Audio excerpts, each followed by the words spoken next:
Welcome to Empire Building, the podcast where we talk about building big businesses and even bigger lives.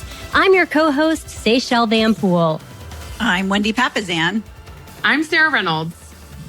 And I'm Via Williams. Today, we're going to talk about maybe the things stopping you from hiring somebody right now when you really need someone. And that is how to train people when you have the patience of an ant, which I'm not even sure I have the patience of an ant. So here's the thing. Here's a fun fact about Via, as I talk about myself in third person.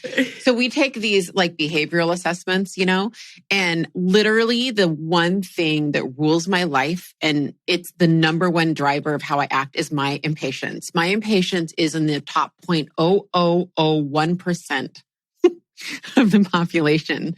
So I'm a nightmare. Like, ladies, like I am a nightmare. Like when I'm training someone, I'm physically like biting my mouth. It's hard. It is hard to bring somebody up alongside you. And you're like, how do I dump my entire contents of my brain into your brain? Mm-hmm. And can I do that? Well, you just also forget. Yes. You forget all the things that you learned along the way. Yeah. You don't know what you don't know. Yes. Exactly. Well, yeah, there's actually, it's funny you should say that, Sarah, because there's 4 stages, right, of mastery, and the first one is you don't even know what you don't know. We call that unconscious incompetence, right? And the second one is, okay, you know what you don't know. You're aware of where your deficits are. That's called conscious incompetence, right?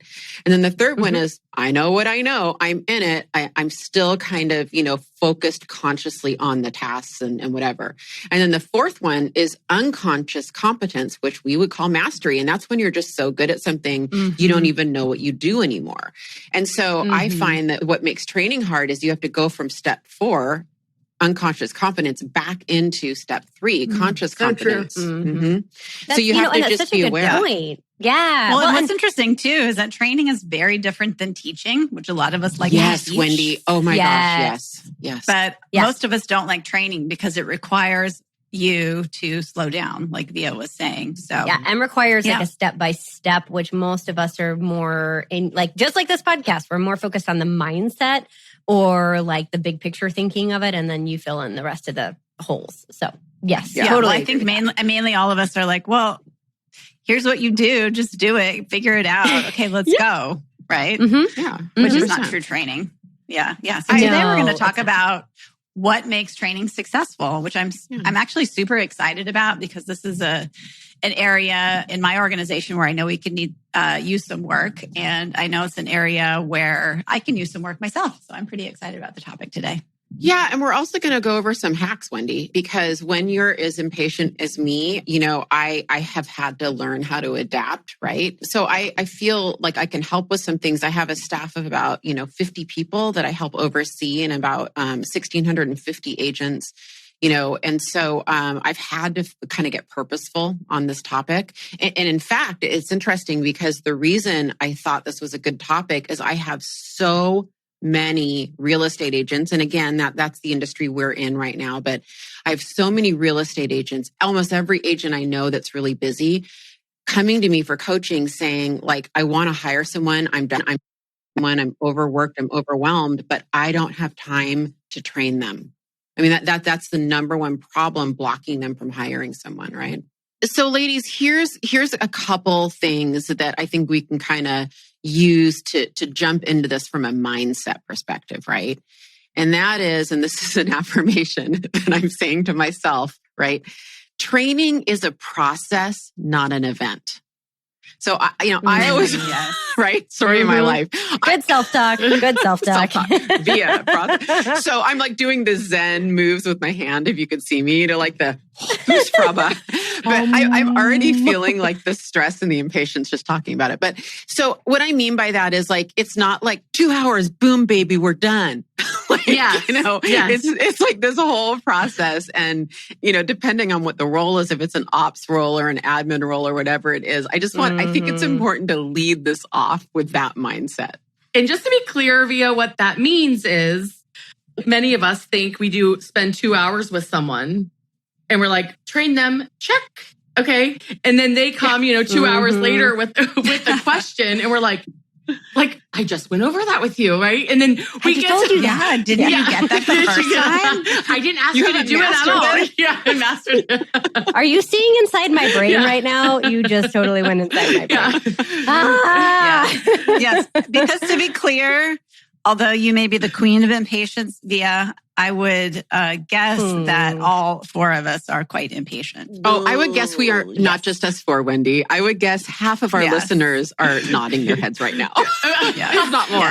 Okay, so guys, let's jump into the meat of it here. What makes training successful? Yeah. So I think that for me, and again, you guys feel free to poke holes, jump in here. But for me, I've seen a lot of people talk about this, right? I've read articles, listened to podcasts. And I think that for me, a fundamental DHB on this, deeply held belief is that this has to work and be effective. It has to be structured, Wendy, for the organization, not each individual hire, because they need to fold it into your organizational way of training, not vice versa. I'm not saying it can't be adapted, and I'm not saying we don't pay attention, but you guys, if you're building a business, do a training program, whatever that looks like, that works for your business. Hire people who can adapt to that. Don't adapt to every single individual hire. That's not scalable. That's going to drive you insane, right? Well, and have some confidence around what makes your organization work. Because it's going to be different. If you go into each of our organizations, it's what makes our organizations work and successful are going to be different things.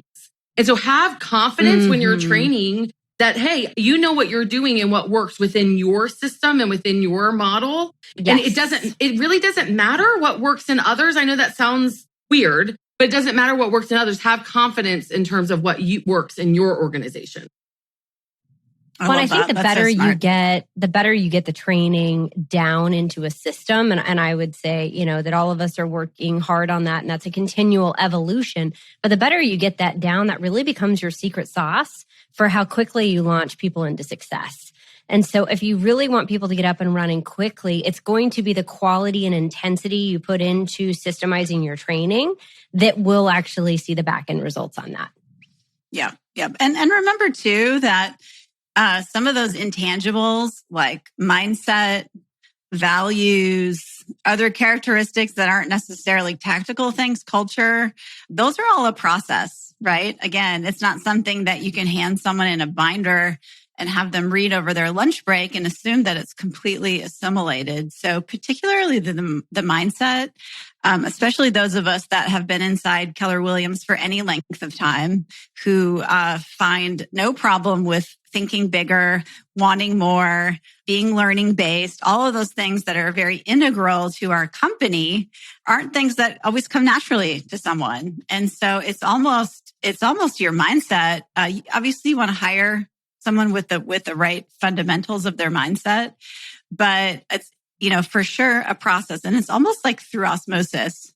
It's like training after training after training and surrounding yourself with other people.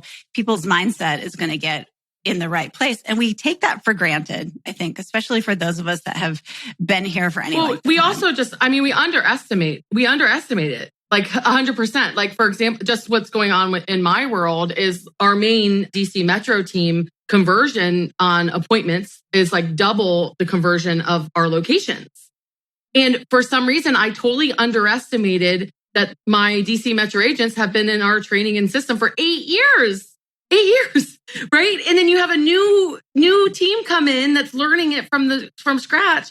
And it's like, shame on me for thinking that like those 8 years meant nothing, right? And like the new team should be right up on par with like the team that's been there 8 years. And so like, it takes time, and we for sure take it for granted. Any training we've had, we take it for granted, and we need to make sure that we don't sort of impose that on the people we're training, is that they're starting at square one, just like when we started at square one and what we didn't know. And so have grace. Let's move into some tactics on that, Sarah. I just think it's important that we get specific. So a couple, and then just jump in, ladies. A couple of things that I think are really important. Don't forget soft skills and hard skills. So, some people just make the mistake of training on the programs and whatever. Don't forget to let people observe you. Don't forget to let people hear you on the phone. I put new agents as an example on speakerphone so they can hear how I talk to, clients, not just the sort of the content contract hard skill of it, but what does that sound like? And then what I try to do is go back into conscious competence and talk them through, hey, while this is fresh, this is why I said what I said. In the future, when you hear this, it's a trigger to say this, and whatever. The other thing I recommend on tactics is that you work backwards and you say, okay, what are what's the top 20% of their role? Because remember, if you listen to our other episodes, you have spent the upfront time on clarity. So you have clarity of the role, you have clarity of what they're accountable to, work backwards, right? And then do milestones. So if you want them to completely, own your database as an example, right? First step would be they have to learn your tech, your CRM, right? Second step is they would have to learn content and what they're sending out or, whatever your steps are, and then back into those milestones. I think for me, what I found, Via, and I love that, is the first step is actually explaining why. Like why is the CRM important? Love that. Like do big picture and then you dive into then go very small. So smart. Very, very small. But when they understand the why, they're listening so much more.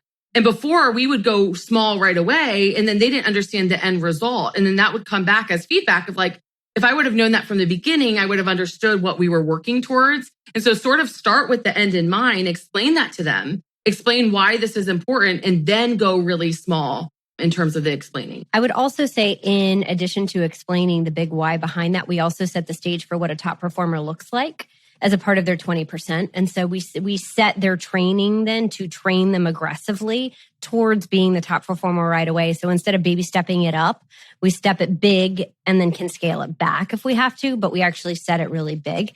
The other thing that we do is we call it the I do, we do, you do.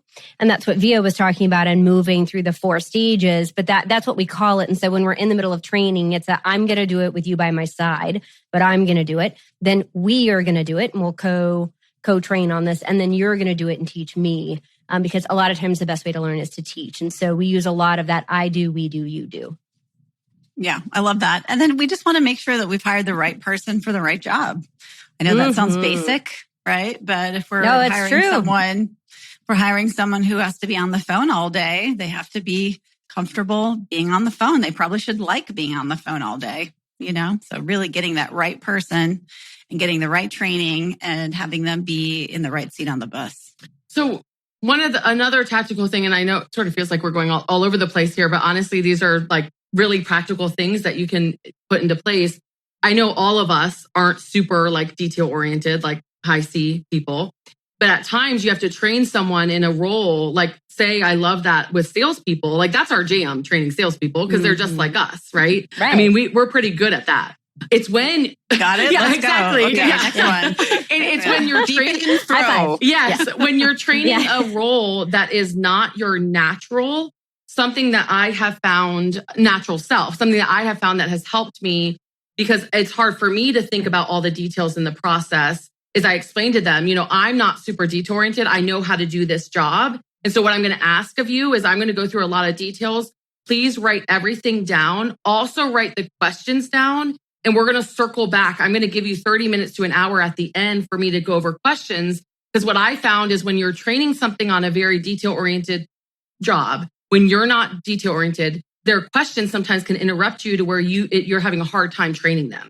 And so it works the way you say it works. So take control when you're training them in terms of this is how it's going to work. You're going to write things down as I say them. You're going to write the questions down, and then we're going to circle back and answer your question. So then that way you're not all over the place, because for us that aren't detailed, that can really distract us. Okay, I just want to emphasize something you just said really quick. You said it works the way you say it's going to work. Yes. That was a nugget, and I just felt like I had to point that out. Sorry, Say. Go ahead. Is that the first time I've said that? No, that's great. On the podcast? It's the first time I heard it.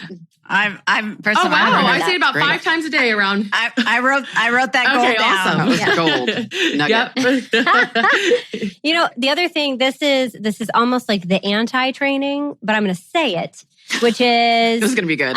There are some times when you don't actually know how to do the job that you're hiring someone to 100%. Do. And I want to give all of you permission to go find an expert that's doing that really well and hire that person to train your person.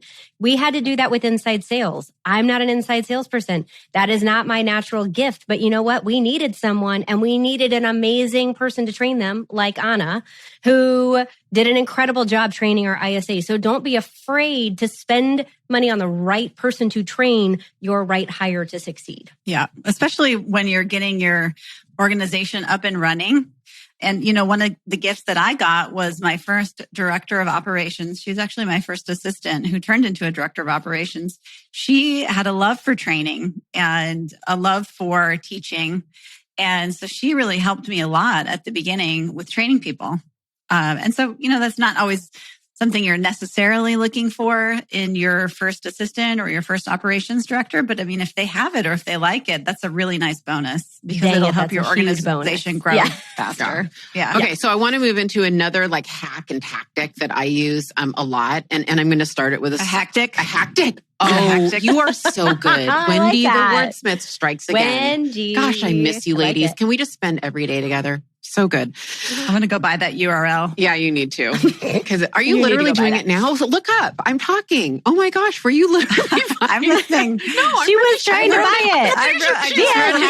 I wrote hactic.com. I'm not going to buy it while I'm recording the podcast. Oh, I have a story. I literally have bought URLs. I'm not that during Zooms that I'm presenting on when an idea comes. I'm that person. Okay, anyway, here's my hack.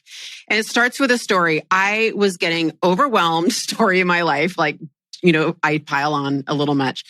And I finally was like, to my business partner, I'm like, Ben, I need an assistant. We've got to carve budget for an assistant or I'm going to go cray and bring everyone down with me. Right. So he's like, yeah, I think everyone's noticing you need an assistant. So he goes, okay, here's the deal. We can carve budget. We can figure it out. You have to promise me one thing. I'm trying to say this without laughing because if you know me really well, he goes, okay, you can't abandon them. You have to promise you will let them follow you around. I know you. You're not going to sit down and train. They have to follow you around for a minimum of 30 days everywhere you go. That's the deal. Every non-confidential meeting, conversation, everything. Promise me, and then you get your assistant. So that's what I did. And it changed the way I tell my people to train. It changed everything because I was able to do what I do anyway and not really go back that many steps, right? Not really, I didn't stop moving the needle forward, but I was able to, they would hear me, just like we talked about soft skills. They would go off on their own and do hard skill training, right? All the tutorials and all that. But what it did is it enabled me to break it down like we talked about earlier and say, hey, Sarah, did you notice I said this? This is why. And Seychelle, by the way, how you're training on our CRM right now? Do you understand how important it is that they get the messages now that you've spent a day in this office with me? Do you get it now? You get the ramifications of them not getting that email. And you can kind of tie it back, Sarah, to your point about like knowing the why, right? And then, the part of this is every time I do something now, I've done this for years and years. I got this from Abe Shreve, from a former coach I had, Abe Shreve, I started a video library back in 2015. And because here's the deal, guys, if you don't have someone helping you, you're probably doing it anyway. Most of the time, not always. This is a position that's helping you leverage what you're doing already. It's not necessarily all new stuff, right? Someone's doing it. So don't forget that you can screen capture, with audio, anything you're doing on your computer, and you can record that and talk through it. And I could give you 25 examples in real estate, how to do a CMA, a pricing analysis, how to input something into the MLS, whatever it is, you can record it and talk out loud. Oh, you know what? I always miss this one. Don't miss this one. This is a really easy box to miss. And this is what it means. And all of a sudden over time, you've got this video library of things that you were doing anyway.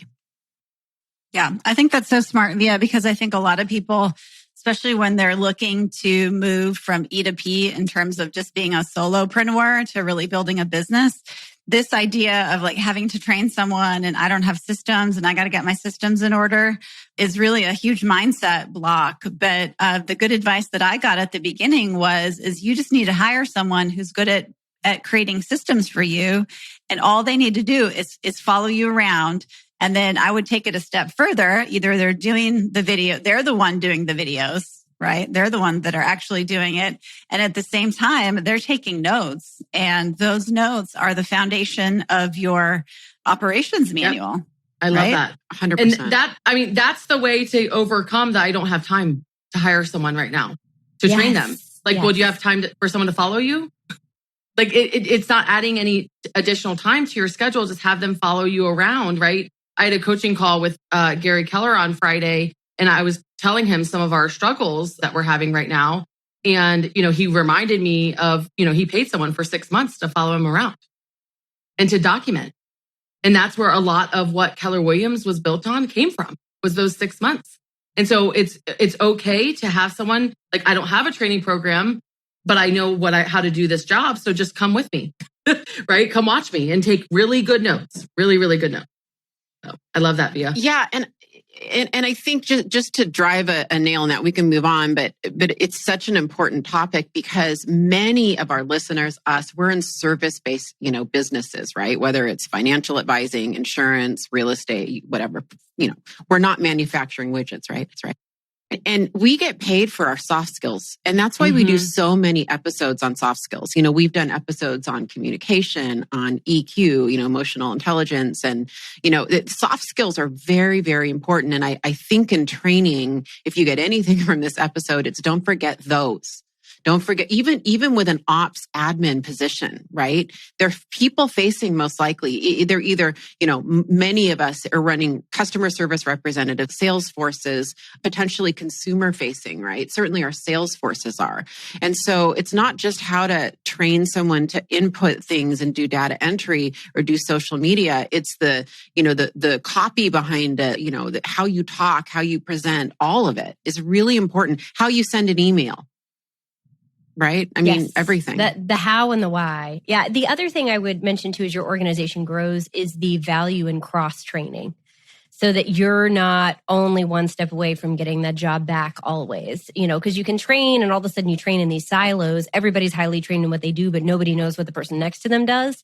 And so just making sure you're taking time to allow for cross training and making that a priority so that when people go on vacation, if people leave, any of that, you're not always one step away from getting any job in the organization back. I love that. I had a huge life change in my organization when I made the decision that I will never hire one agent again at a time. That was huge for me. Yeah. Huge for me. It's like, think about how you can scale your training to where you can train 5 people at the same time, right? Yeah. And I can guarantee you that there is someone listening right now who needs to hear that so badly, who has built a small team. Their team has fallen apart. They've gotten all the jobs back and they've chosen not to rebuild their team. And so I'm speaking to you right now is get back on that horse and start training your people. And you really want to get your organization big enough so that, you don't have that happen to you. And again, it's all about training. They learn so much. Especially with salespeople. So Via and I are like talking over each other. Sorry. Because we're so excited. Because we're excited about it, Sarah. Yes. Like, this is a good topic. And the thing, Sarah, about it is like when you're hiring salespeople, you actually want to hire 3 or 5 or however many. You want that. There's going to be a really good, friendly competition that's going to feed on them, right? It's a great thing.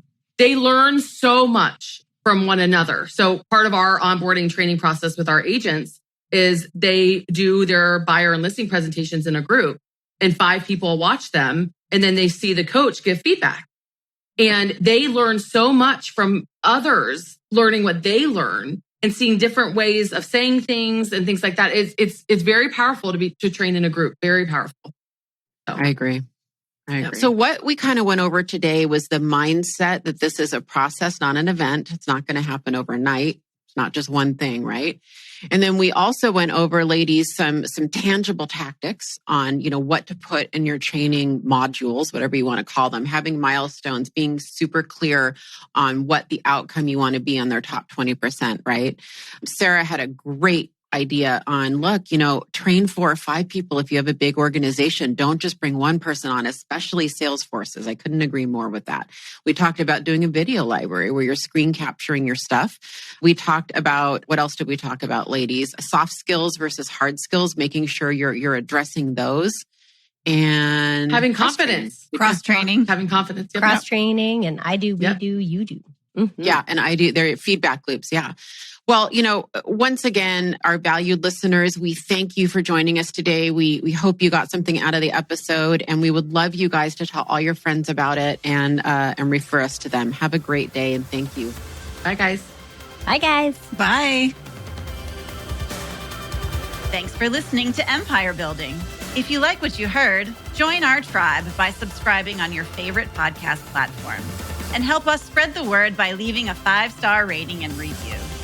Until next time, wishing you a life worth living.